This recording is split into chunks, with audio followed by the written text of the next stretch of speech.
Hey, Chris, thanks for joining. We're waiting just a few more moments for others to trickle in here.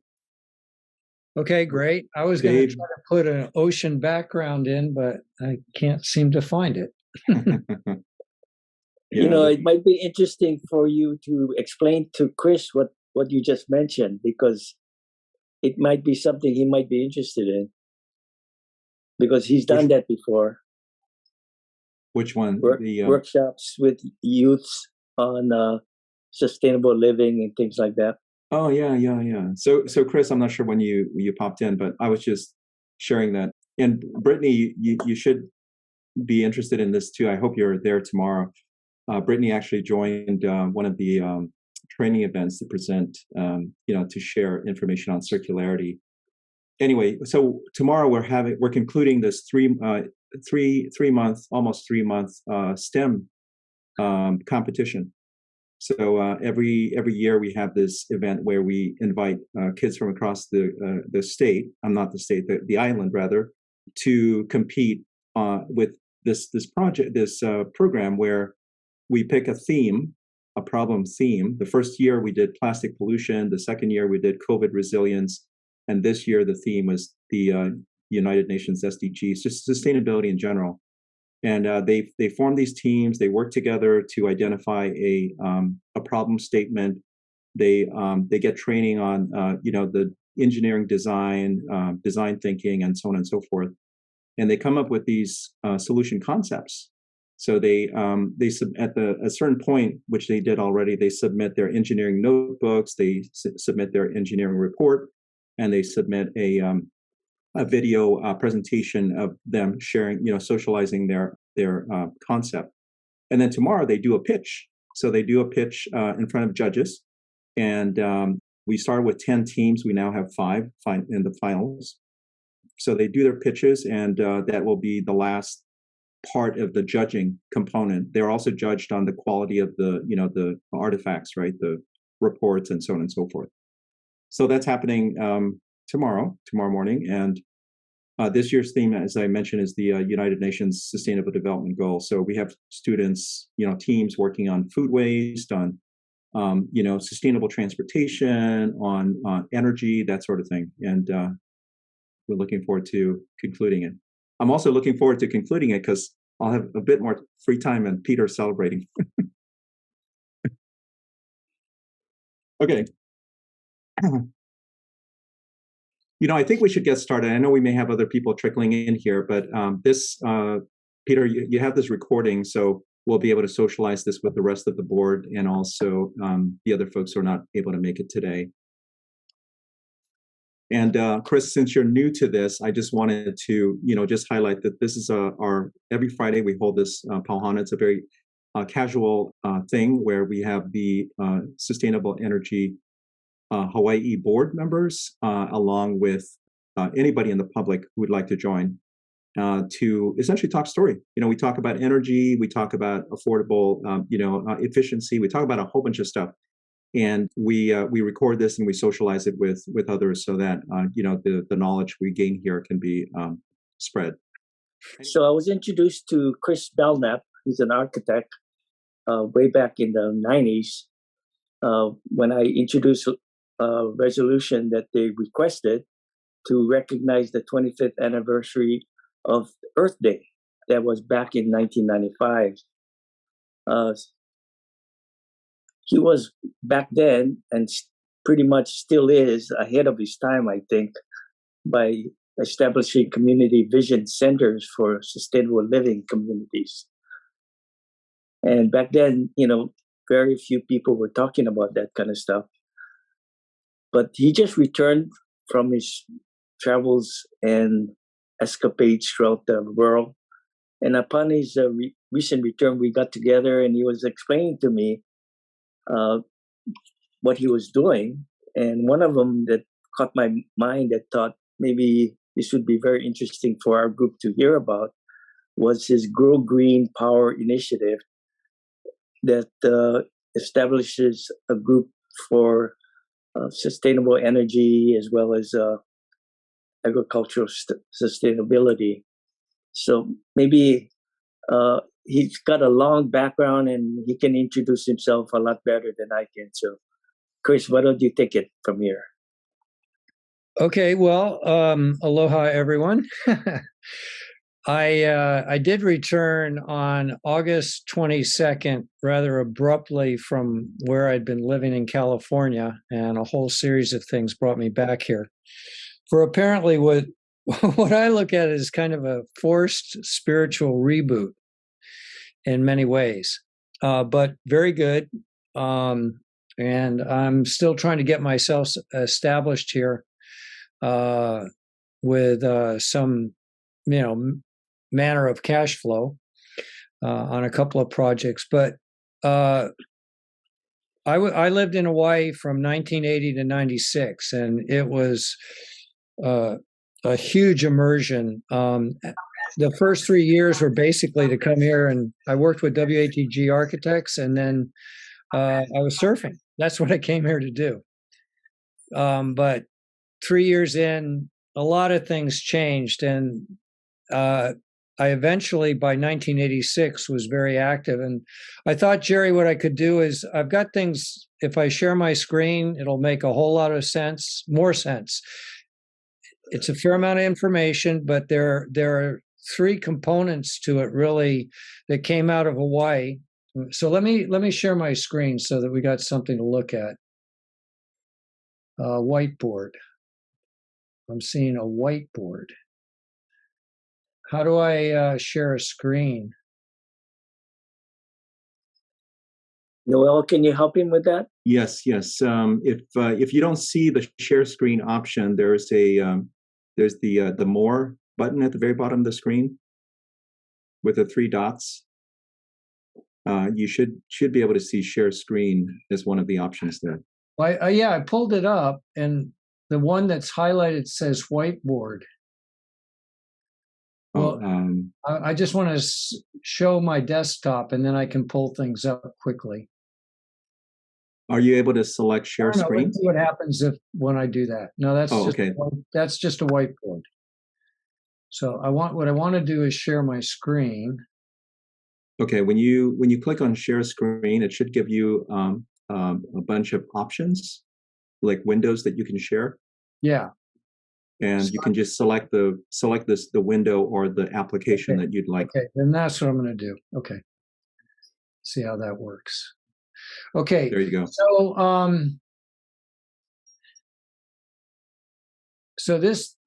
So basically, I have been everything that I'm going to show you. You could go on my website, Designer Synergy, and take some time and look at it more carefully.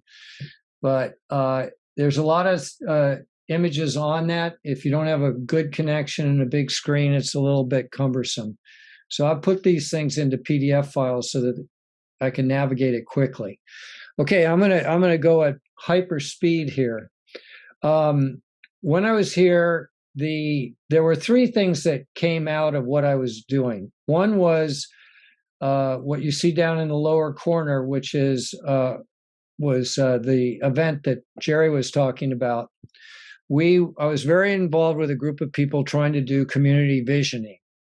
And we set up a number of initiatives that were in Kapiolani Park. This is an overview of that. The next idea was in the early 90s, we had a homeless problem back then, and came up with concepts for, in the first case, a 4-acre sustainable community to address the homeless issue and different kinds of social issues that were also needed to be solved if you were really going to solve the problem. And the third thing was Pacific Polis. We had an opportunity with a group on Maui to do a vision of a sustainable city, which we called Pacific Polis, that was in Australia. And we had some connections too. And that was 1992 and 94 that we were looking at what goes into a 21st century sustainable city. So from that time, once I left Hawaii, I ended up going to California, working with WATG. I worked on the Venetian Hotel for about 3 years, hardly what most people would call a sustainable project, but very complicated, bigger than anything I had ever done before. And then from that time on, 99 through to 2008, when the economy tanked, I was working in Dubai, Saudi Arabia, all over the Middle East, doing very large urban planning projects and starting to apply what we had been thinking about as a consultant to WATG in most cases, but we were on very large urban planning teams with engineers from Canada, Parsons engineers, Europe. It was really amazing because they were such big teams. Everybody had to work together, and they were massive projects. So anyway, this image on the right, now, let's see. I think I need to get this bigger so anybody can see it. Let's see if I can do that. Is that big enough that you guys see this relatively well? Much better. It's better, but if you can do it one more time, just expand it one more time, I think that would be even. Are you all on a laptop or a big screen? Because I'm looking at a big screen for the, well, look at my laptop. Okay, so this was 1995, and we actually set up an event that looks similar to what you see with this radial design. How many of you know Jim Channon that lived on the Big Island for years? I do. Yeah, so Jim was in the Pentagon. He was in the military, and then he was in a think tank that had he started talking about an Earth restoration force in the military, and he was a visionary and would do consulting, for about $2,000 a day for corporations doing various visioning, and he was one of our facilitators in our events. So 1995, we put together this much bigger event. We were trying to connect with Washington, and we had 20 computers. We were searching all over the internet for people putting their vision of how they were going to get to a sustainable world in their own community. There were, at this point, I had recommendations from Governor Waihee, Senator Inouye, to try to meet with President Clinton and Al Gore. These are some images of the actual plans of this, and they actually, I think, may relate to Ukraine today. And so I also had laid out how this whole idea could be laid out on Oahu. And Jeremy Harris at the time came to these events, and he later set up visioning centers around Oahu for a couple of years. Mufi Hahnemann got elected partly on the platform to take them down because the neighborhood boards felt that their turf was being stepped on. We had military help us. Jerry's in that acknowledgement sheet. And in 1992, this is when we first did this, much smaller event. We connected Hawaii to the Rio Earth Summit, the very first Earth Summit, with video telephones connected to the internet, and we were beginning to show how we could connect communities all over the world together. So I'm going back in time. This is what that event looked like. There was a guy named Peter Ziegler that was a very dedicated sustainable engineer. He had a geodesic tent that became our Earth Situation Room with solar. It was these folks are all standing around a video telephone getting images from Earth Trust in Rio, showing that we could connect communities all over the world together doing this kind of stuff. We had the military set up camouflage tents for various kinds of visioning exercises on Oahu. This was, Jerry's in this picture, Governor Waihee. This was a proclamation that the governor put together for us for this event. Then keeping going back in time as quickly as I can, We in 1989, I was asked to coordinate a youth congress with Soviet kids that were coming from a group on Maui called Maui Youth Ambassadors, and 12 Soviet youth ambassadors from a group called Children of the 21st Century, that a husband and wife team, Dr. Yevgeny Velikov, who was Gorbachev's senior advisor in nuclear affairs, had put together. And we did that twice, in 1989, 1 month before the Berlin Wall came down. And then in 91, during the first Gulf War, we put this together. And I'm not going to go into the detail of it, but you can kind of get the images of the state capitol being used to do all this. This is what Jerry was talking about, putting together things with youth. And it was really, really remarkable experience. That's Fred Hemmings with a Soviet teenager on his shoulder. That's in Waikiki. I also ran in the Moscow Peace Marathon 3 years in a row, leading up to the 1989 summit. This is how I ended up being asked to do this. And then I started this whole thing in 1987. I had written a paper called Hawaii Law 2000 that basically was a vision paper that said Hawaii could be a model of global community, sustainable community, back in the days when sustainability was just coming on the radar screen. A lot of regular folks wouldn't know what sustainability meant, even though today I think almost everybody does. So this was my first venture at putting things together that I'd been meditating on, to put it simply, and getting it eventually to Governor Waihee. And that led to everything you just saw. So that was one half of it. And basically, we said to the governor at the time, do a design charrette like Baltimore had done for Baltimore Harbor.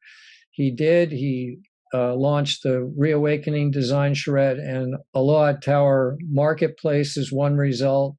And some of the things from that whole period of time did manifest, and then some kind of drifted away. And this was just, I kept a good record of all the people I communicated with at the time, and learned that a vision can really take off far beyond what you think is possible. This was our team, and this is the other half of it. So I'm going as fast as I possibly can. This will give you an idea what Pacific Polis was all about. This was a parcel of land that was 500 acres. No, that's not right. 500,000 acres, 200 miles north of Queensland, and 40,000 acres were going to be dedicated to a 21st century city, according to our concept plan. And if you look at the components of this, there's a definite heart of the city. This is a urban center with high rises, etc. Then all within a walking communities with a transit system that goes around this whole thing, an airport, space center, marine launching center for marine habitat, sustainable farms, eco villages, renewable energy powering everything. And very early in that time, this is a blow up of the center of the city and the layout of the transit system. So you could come into the city with your car. And now we didn't have electric cars at that point, but I think they were certainly envisioned. So this just gives you a very quick idea of the kind of thinking that I was engaged in. And then this is the eco village. So this is narrowing down on my conversation with Jerry about two things that I think could apply today in Hawaii today that might be of interest. So the first was an eco village that was on 4 acres. I actually think it takes about 6 acres to have enough land to do the sustainable farming that you'd want with fruit trees and everything. But all the trees on this plan are intended to be avocado, fruit trees, fruit-producing vegetables, etc. The main component in the center of it is an octagonal-shaped building, which we call the Vision Center. Over the parking was aeroponic or hydroponic greenhouse with solar, which you'll see. And then at that time, there was a project out on Waianae called the Opelo Project, and it was an aquaculture center growing tilapia fish. So we borrowed from that idea and fused all these ideas together in this plan. And so if I scroll down, you'll get a better idea of the different pieces. So this was what we put in the section and the design of the Vision Center, which I still think on a world scale really has relevance. That the idea could go in Afghanistan. The idea could go in a Pacific Island village or small community. The idea could go in a rural area of Africa. The idea could go in Ukraine to help with the jump starting of the rebuilding of Ukraine after this conflict ends. And but essentially for Hawaii, the idea was to have on the ground level a social gathering center, workout center, a daycare center, bathrooms, and a kitchen. And so that you could have all sorts of social events and gatherings that would be around this building in the center of this community. Then on the upper level is a community meeting center to engage in visioning with 2 breakout conference rooms, a director's office, and basically a small Kinko's, computer stations, photocopying, etc., and a satellite dish on top so that if you were in a remote region, you could connect to the internet. Now, if this was in Africa, for instance, and you had a village, you could connect, let's say it's Uganda. Let's see, I looked at Uganda at one time. I do not remember the main capital of Uganda at this point. But picture yourself in the capital. You've got doctors, you've got a university, you've got, the best of the best in that country. And then you connect them to the vision centers that would be set up in rural communities and villages around Uganda or Nigeria. And that community would have some of the best medical advice that they could get over the internet and with doctors in that village. I don't think at this point in time, I think this kind of an idea has probably been modeled in Africa to some extent. Whether it's gotten to the level that I've thought about it, I don't know. This is basically the plan of the village. And again, I can send this information to you so you can study it. But the eightplex was on 2 stories and was a combination of 2-bedroom and 3-bedroom units that we were looking at families living in, basically. So you could reconfigure the plan for individuals and things like that as well. And this was a later version of how the greenhouse would work. So the greenhouse, we have parking underneath with EV charging stations, solar collectors, and hydroponic growing, and possibly helical wind turbines. Now, that idea morphed in later on to grow green power.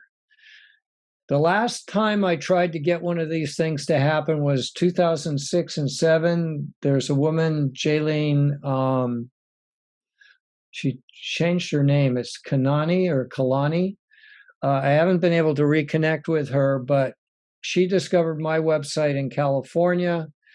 I tried to get with her and the president of Habitat for Humanity, a 200-acre eco-village going on the valley before Makaha off of Farrington Highway. So this plan you're looking at and the images, this is a 200-acre site.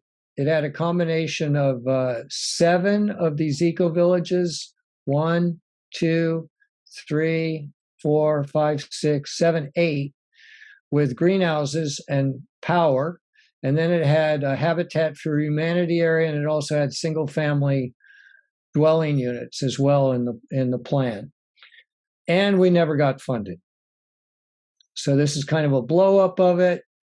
The vision centers. This is later on the idea of a community center that would have hydroponic greenhouses in a more sophisticated configuration that comes from Grow Green Power over parking. And also there was a community center on the North Shore where the Haleiwa Community Center was that we did a whole study on. Okay, so now I'm going to quickly show you Grow Green Power, which I don't have in this form. I have to bring up my website, so give me 1 second. Now I'm going really fast. Does anybody have a question? Have I lost you, or are we doing okay? Hey, Chris, this is Noel. I do have a question. Yes. So, you know, the facility or those structures that you were referring to, for example, the Eco Village Center. So I'm assuming that, you know, requirements such as, okay, something has to be able to withstand a Cat 4 or a Cat 5 hurricane, that's essentially just a function of, whatever the engineering requirements are for that particular facility, right? But so the reason I raise this is that one of the things that I'm personally concerned about here in Hawaii is the fact that many of our structures, our homes, et cetera, are not able to withstand a direct Cat 3, for example, hurricane. And we know that hurricanes are getting stronger, right? So we're going to see Cat 4s and Cat 5s. So I think what's going to be important is having all these different shelters, distributed across, the state, right? Within the island, multiple shelters. And it sounds like something like this that you just described, which would be almost self-contained, might be an ideal construct, but it would have to be hurricane-proof. Right? So in that particular question, at the time that we did the 200-acre project, the gentleman who was head of president of Habitat for Humanity was Mike Sessions. He's moved to the mainland, but he also was with a group called, I want to say, Innovative Design, but that might not be right, or Innovative Solutions. Anyway, they were a modular steel frame manufacturing group in Campbell Industrial Park. So when we actually got to the details of those designs that I just showed you, we were actually looking at steel framing as being a potential structural system, and you could recycle the steel at the end of the day in how we were doing it. So that's one thing that probably would better withstand hurricane force winds of Cat 5 or anything like that.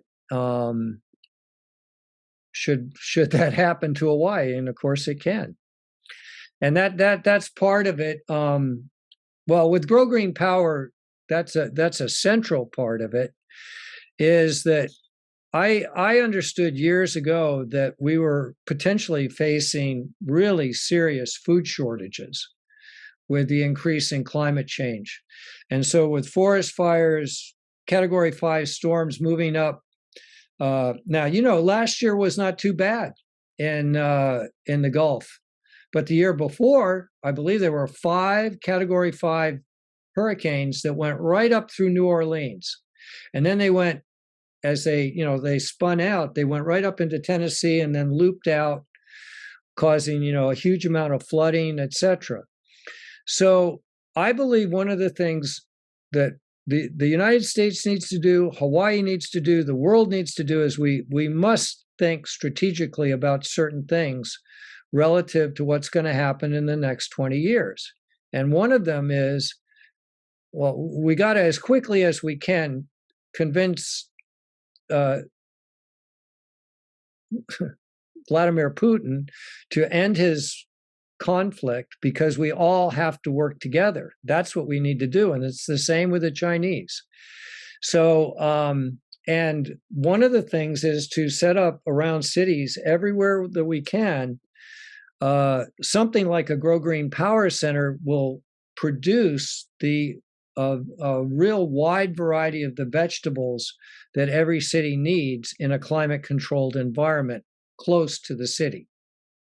So if you have supply chain issues and you start to have, fundamental produce, and that kind of the shortage that would, can come from that, you're going to have civil unrest everywhere in the world.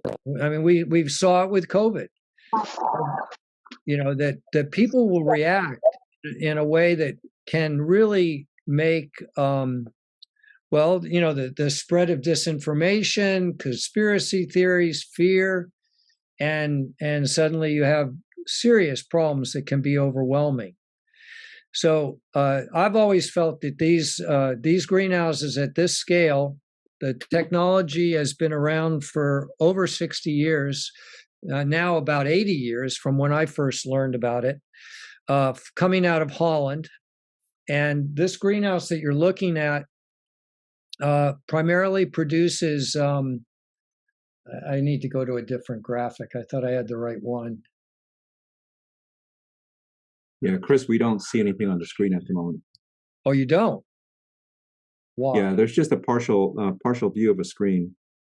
At least that's what I'm seeing. Okay. Oh, you know why? So I'm not showing you my screen. I went to the internet and I'm not on a proper share screen.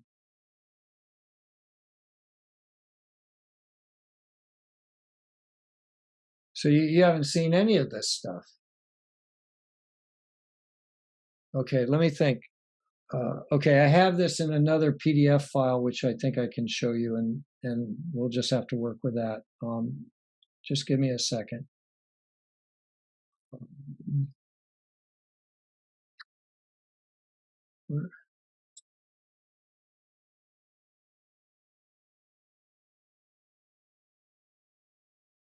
I'm not getting back to that same window. You might want to stop share and then share screen again and select the appropriate window.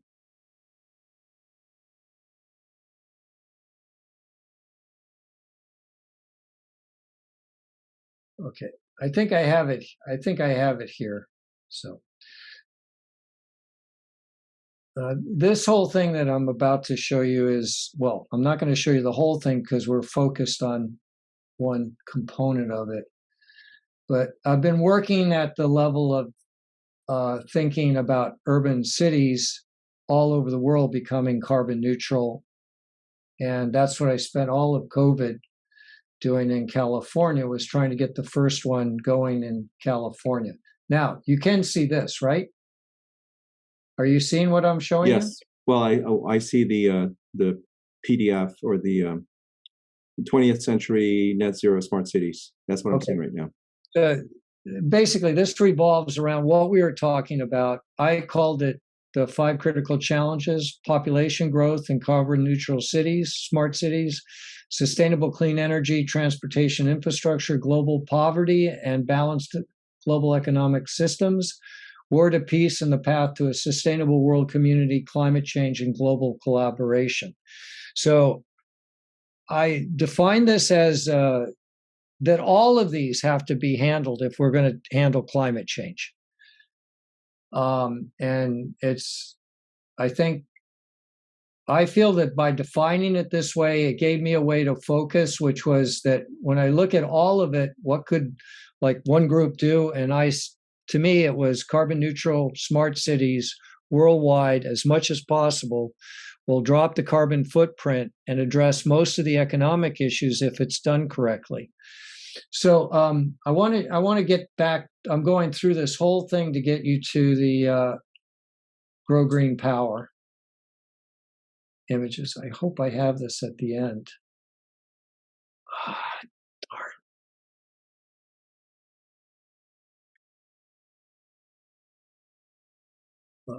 here it is. Okay. Now, this will give you a visual.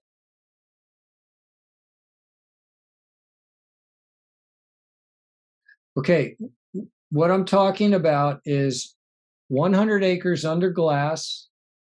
These are 4 quadrants of 25 acres. This is a full-size Grow Green Power Center.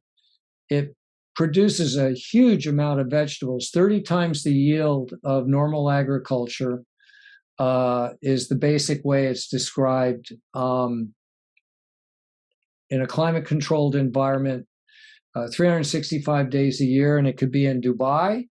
It could be in North Carolina, where our first project was. This was actually in Africa, on the off the Red Sea in Djibouti. We were trying to get one going, and in Chicago.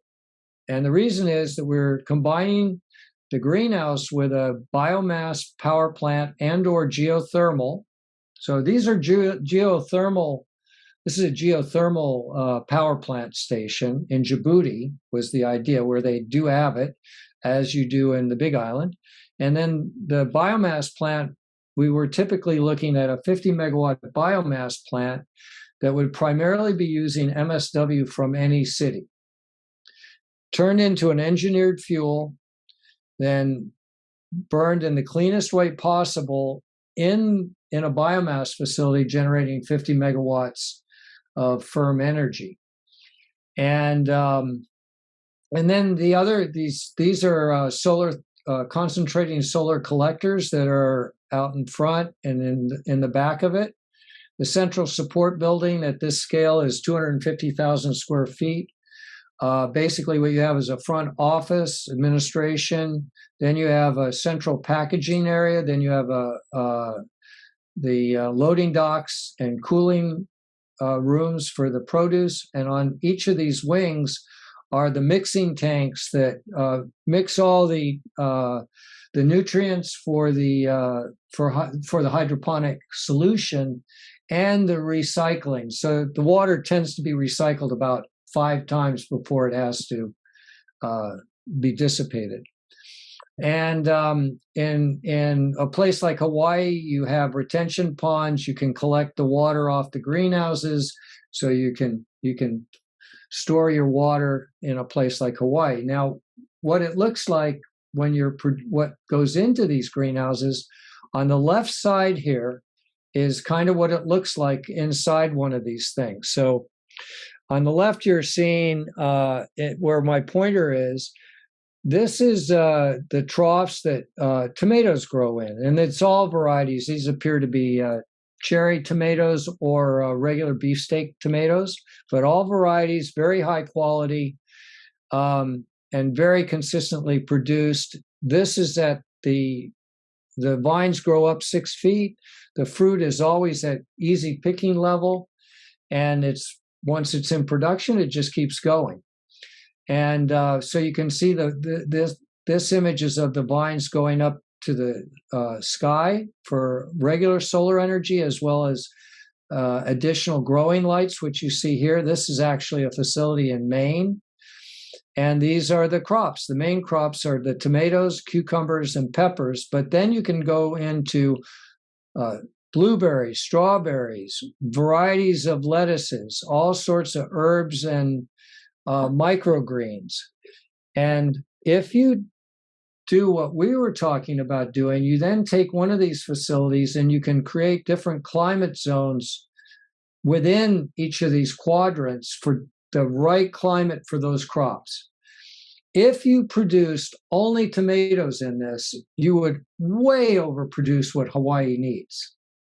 It's a huge amount. It's like 77 million pounds of tomatoes a year comes out of one of these things, if it's just tomatoes. Now, even the hydroponic growers, typically, that's the way they think. We'll grow it in California, we'll ship it to Florida when the price is the best, because of a freeze or something like that. What we were thinking is we want to diversify the crops, grow as much diversity as we can, and size it correctly for a city or a region. Now, in Hawaii, this is very important because I don't know the specific amount of produce that still comes in from the mainland, but I understand it's pretty high, 50 to 60%, 70, I don't know what it is, that would come in from Matson or by air. And but then you have your sustainable farms. And what you don't want to do is overproduce for your sustainable farms that are growing in the earth the regular way. You want to keep doing that because it's good for society, it's good for all these other good reasons, but they simply do not produce what we need. So I think to replace what comes in, shipped into Hawaii, would make sense. And this gets down to the fundamental thing. I think, and I wanted to talk to Jerry and put it in front of all of you, that if this was presented to the governor, let's say collectively, the idea would be each of the major islands would have one of these growing centers on the island, on the Big Island, on Maui, on Kauai, and on Oahu. Now, on Oahu, probably the biggest one could be built because obviously the population is much bigger on Oahu than any of the other islands. In each case, we have in our group, the person we think is certainly one of the best greenhouse overall designers in the world. His name is Thomas Larson. And by the way, we started to put this together in 2008 when the economy tanked. I brought my partners together. I was frustrated I couldn't get the eco-villages to happen. And I said, well, what can I salvage from this? And there was the greenhouses. And from there, we discovered these large greenhouses and took on establishing these urban centers, which also turn into something called the economic green zone. And eco-villages can be mass produced in these, next to these with renewable energy. And you'll see how these ideas morph into bigger ideas with the rest of this presentation. But specific to Hawaii, I do believe, I don't know, Jerry, do you know what the numbers are right now for homelessness in Hawaii on each island? No, I don't. But maybe one of these other people, like, is Riley still on? No. Okay. I'm not sure. So if if we could find that out, then what I believe there's just a lot that could be thought through about how do we really solve a problem, not Band-Aid it, but try to solve it. Establish shelter for every single person that's homeless, and in different areas of the island, and then have a way to help detoxify them if that's what's needed, or whatever their issues are. Some will not be able to be helped, to where they can necessarily function. But then the idea of the eco-village is creating a way to create a healthy lifestyle. That's the idea. And then they can once they get on their feet, they could go get a regular job as well and live in an eco-village. There's tons of ways that this could work. But the other one is the idea that Hawaii, for our future, for Hawaii's future, sustainable future, you want to be thinking about something like this kind of greenhouse. Now, I know you're going to maybe ask the question about a Category 5 hurricane hitting one of these things. I honestly don't know if these things are made to withstand hurricane force winds, but now we're talking about 100, 110, maybe 120, and there'd probably be some damage, I would think. But Category 5 is, a different thing. So, hey, Chris. Yeah, if I may, I'd love for us to give the team here an opportunity to ask questions. So, yeah. I just wanted to, because we have like less than 15 minutes left. So, if you're close to a stopping point, I can. We can transition to Q&A. Part of this, which is going into the detail of the whole urban carbon neutral city. But I think if we're going to stick to things that I think are relevant to Hawaii right now, the eco-villages and the screenhouse idea, I think are. Okay. So I'm basically giving you the idea. Okay. If you, I think it's a good segue to Q&A. If you can stop sharing, we'll be able to see each other. And I did see in the chat there, Ron Riley put the stats: homeless in Oahu 4,000, Hawaii Island 500, Maui 460, Kauai 460. That's a lot less than when I was living here, because the number everybody was saying was 8,000 in the 90s. Yeah. Living on the beach. Well, homeless and some living on the beach. Yeah, that was just what came up on the first thing on the internet, Chris. So I wasn't able to verify particularly. Yeah. Well, maybe I don't know. Maybe the living on the beach isn't as much, but the homeless people that we see, around Waikiki and everywhere else is a lot more. I don't know. Yeah. So one interesting thing about the growing facility, the greenhouse, is for it to be scaled down, right, and distributed. Yeah. So because then you can have the opportunity for you can even minimize even more of the need for transport. You can have maybe on the west side where the resorts are, there are certain things that they would prefer. And here on this side, there could be other things that are preferred. So it sounds like if it can be scaled, it would be an opportunity. Well, on Oahu, the distances from a trucking standpoint are really minimal. Relative to, like we were saying, these things need to be within 50 miles of a major urban center.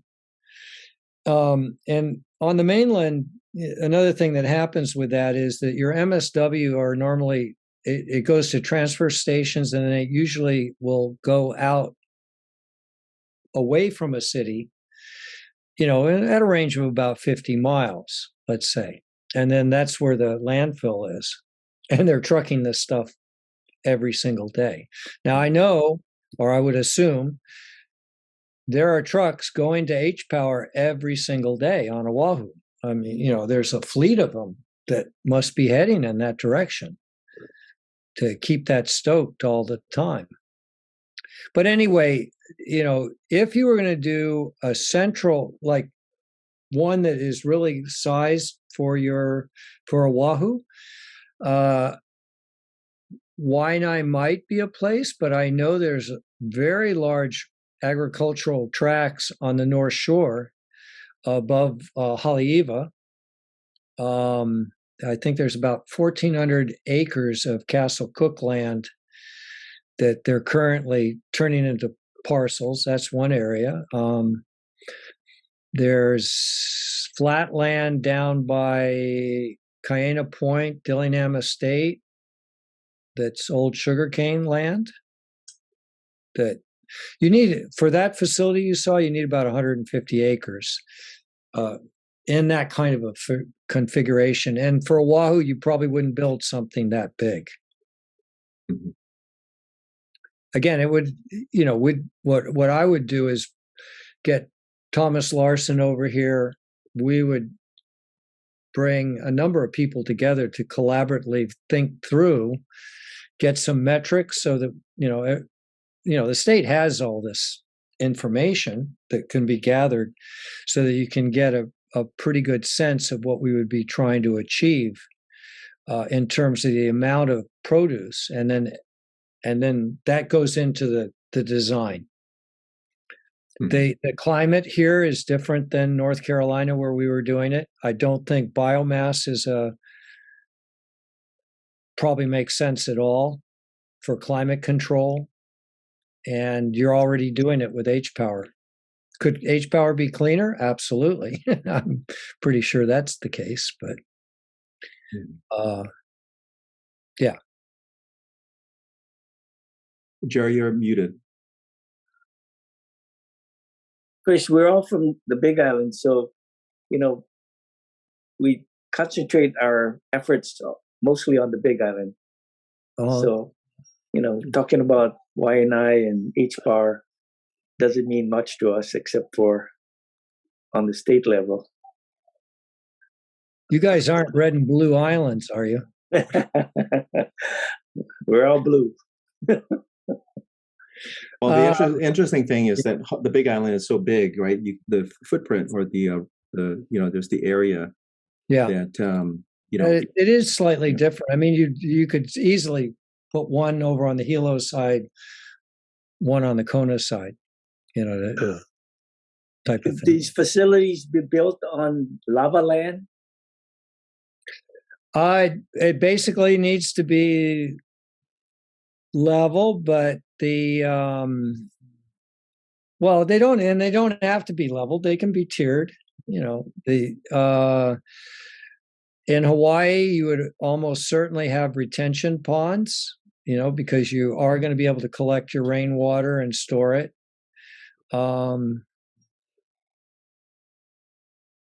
But I haven't looked at lava lands before. Yeah, got a lot of that. Yeah, nothing that a Cat 9 or a Cat 10 can't handle, right? With a ripper. Yeah, well, you could probably level it out, and then I guess that's inexpensive land, right? Right. So you have other issues there. You have VOG, and yeah, VOG hasn't been a reality for a long time here, at least on this side of the island.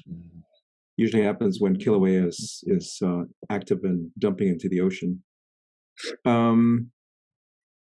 Does anyone have any questions? Yeah, I have a question, Noah. Chris, whereabouts are you located right now? I am in a 230 square foot little studio room, no kitchen, in Kahala. Oh, okay. So I'm on Puu Panini, and I have a bike and my surfboard's in the side. My car's here. Okay. But I've been trying to get some small development projects going just for cash flow. And then my goal has been, I'm not giving up on all this stuff that, you've seen that I've worked on over the years. But it's sort of a guy hanging onto a cliff right now. Okay. Keeping me young. One of the big challenges here, I think, is just securing land, securing funding, and getting the permitting and all of that stuff can be difficult to impossible because of the way our bureaucracy is. It can be very difficult. So, if you came over to the Big Island, I would imagine people would be very thrilled to host you here for a while and, give you a tour and meet with other farmers that are not with us perhaps tonight, but are close by. And there's a lot of opportunities that are being discussed. So I think it's really exciting. I'd love to see it happen. So one of the people that you guys probably know, Jerry knows him, is Paul Pontio with Blue Planet. Mm-hmm. And Paul's always been a really grounded, super great technical guy in a Mac and that kind of thing. And so he's been the chief engineer architect at Blue Planet.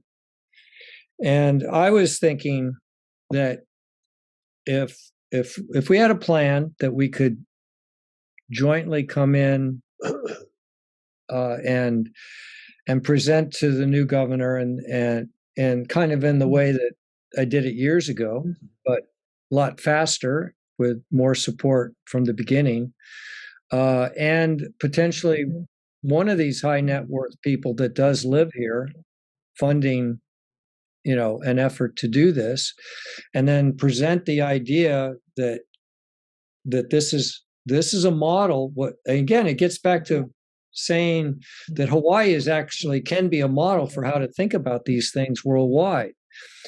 And I always said, we got a small city. Everything is small. It's like manageable. You can get an idea of it. Well, I know when I moved to LA, it was like I was lost for many years in terms of the scale of things.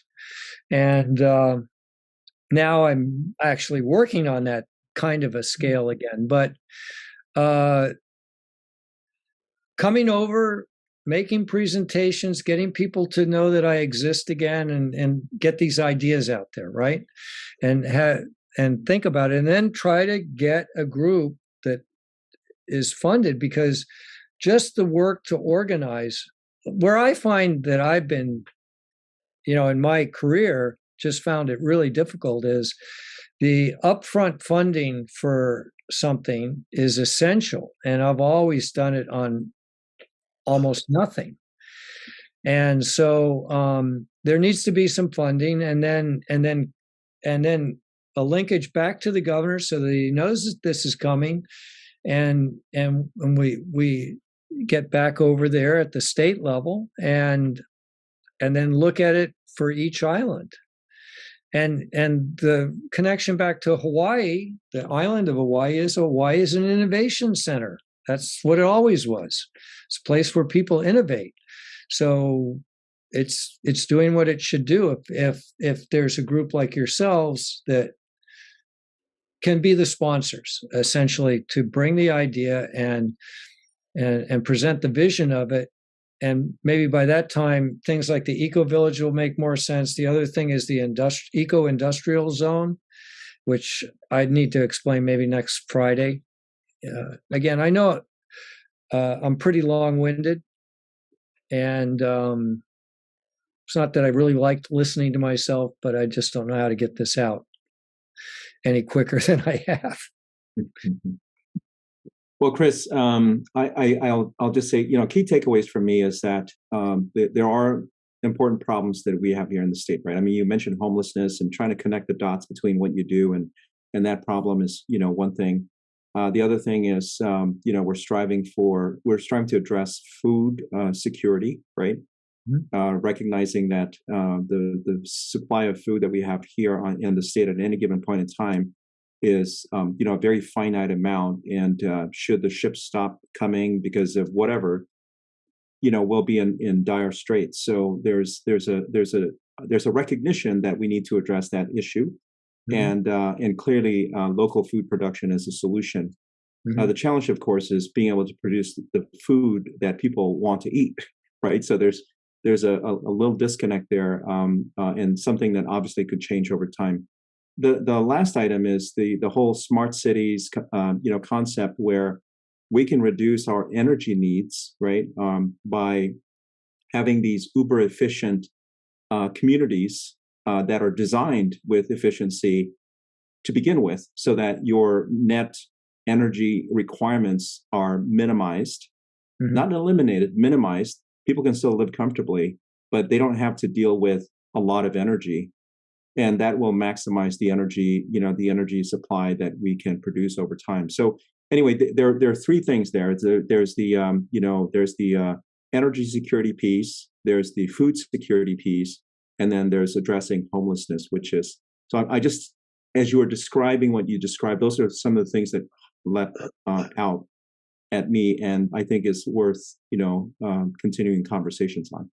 And there's a collaborative process too. And that's what the whole Vision Center idea is about, is how do you get, all of us with so many different opinions and that we all have, and also things that we're trying to protect that are dear to us, maybe that are in conflict with something else, like forests and trout or salmon.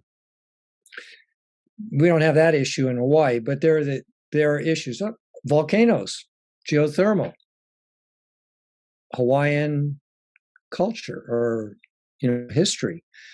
And so the collaborative process that brings people in and can make the process of decision making quicker and more harmonious versus one gigantic battle.